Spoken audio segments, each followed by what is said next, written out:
Junior Game, la llave al entretenimiento.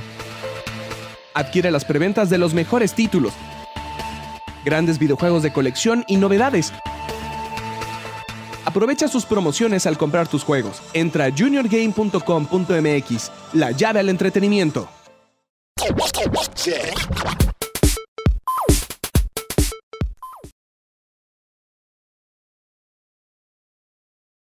Das alles ist heiß! Die große Zeit ist jetzt angebrochen. Deutschland ist nun erwacht. Die Macht haben wir nun in Deutschland gewonnen. Nun gilt es, das deutsche Volk zu gewinnen. Why you guys decide to publish a game around World War in a market that is surrounded by first-person shooters involved in a war? Yeah, so I mean, there's been a lot of World War II games in the past. Now it's a lot of the future tech and the future weapons, and the modern. But you know, I think the fans are kind of hungry for going back to the classic World War II type first-person shooters.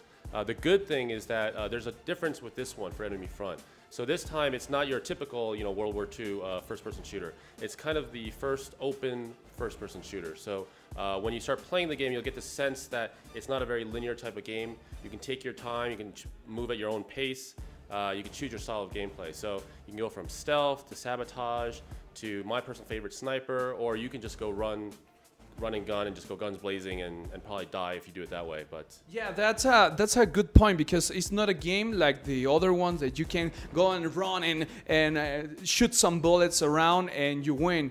You have really to think what is going to be your strategy to complete the objectives. But are the objectives going to be more like difference between one another, or they are more linear? So it's a very story-driven game. So there's a lot of backstory to it. It's about the Warsaw Uprising. Each of the levels, you have like a main objective. So you can take an hour to do it. You can take 30 minutes to do it. But you can move at your own pace. So, but there's usually different objectives to kind of stop the Nazi army from advancing any forward. You have vehicles in the footage you show us. Can you use them?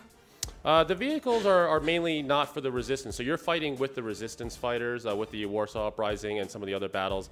A lot of those vehicles are on the Nazi side. They have the heavy artillery, they have better weapons. The resistance fighters, they got to use what they have. So most of the vehicles are on the enemy side. Even rocks, isn't it? You do, yeah. You have, good eye. Yeah, you have luring stones. So if you want to play the game in a more stealth type manner, you could throw luring stones to lure maybe one opponent one way, and then sneak up and do a stealth kill on the other soldier. And then even after you kill them, you can pick up the body and kind of try to hide it somewhere else, so that none of the other soldiers can pick up on it and then be alerted that you're there. So is there just a main character, or you can choose from binary? Well, because it's such a story-driven game, you're playing as Robert Hawkins. He's an American journalist, and he's been sent over to kind of document all the war crimes and atrocities that he sees from Hitler's army and the Nazis. So while he's doing that, he starts to kind of fight with some of the soldiers and fight with the resistance. And as he does that, he goes more and more, you know, side by side with them, fighting by his brothers in arms. So you're really playing as Robert Hawkins and learning more about the story. How can you use the environment at your advantage? Yeah, so because of the CryEngine 3 technology, you do have destructible environments, you do have tactical AI. So when you're moving around, let's say you do see soldiers on the second floor and you're below, you could try to blow out the floor and have them just drop down and, you know, blast them all away. So you kind of try to use you can destroy the environments that way. You can also use them to your advantage, like get the high vantage points on top of houses and just start sniping away at everyone. So it's a very open experience, and you basically feel like you're there, taking your time, doing it the way you would want to do it.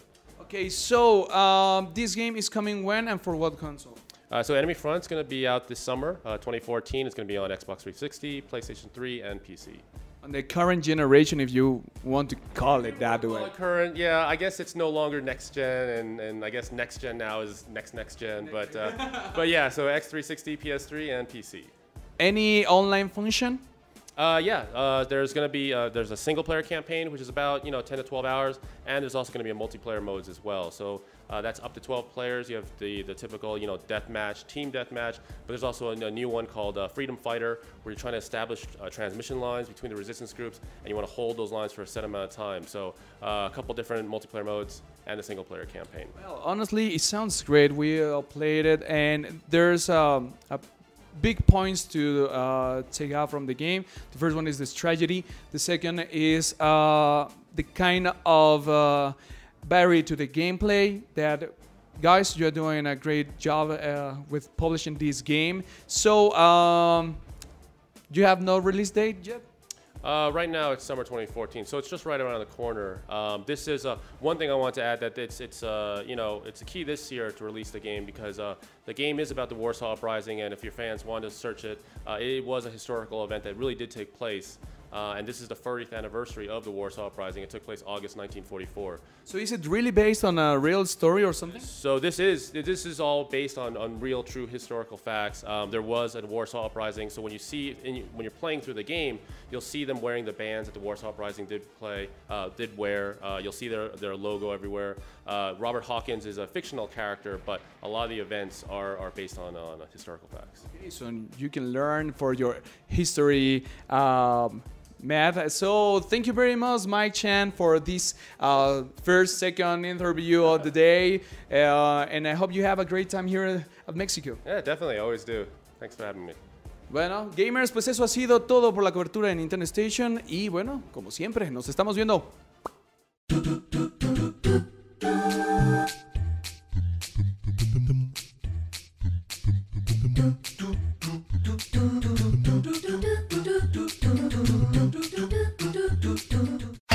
Junior Game, la llave al entretenimiento.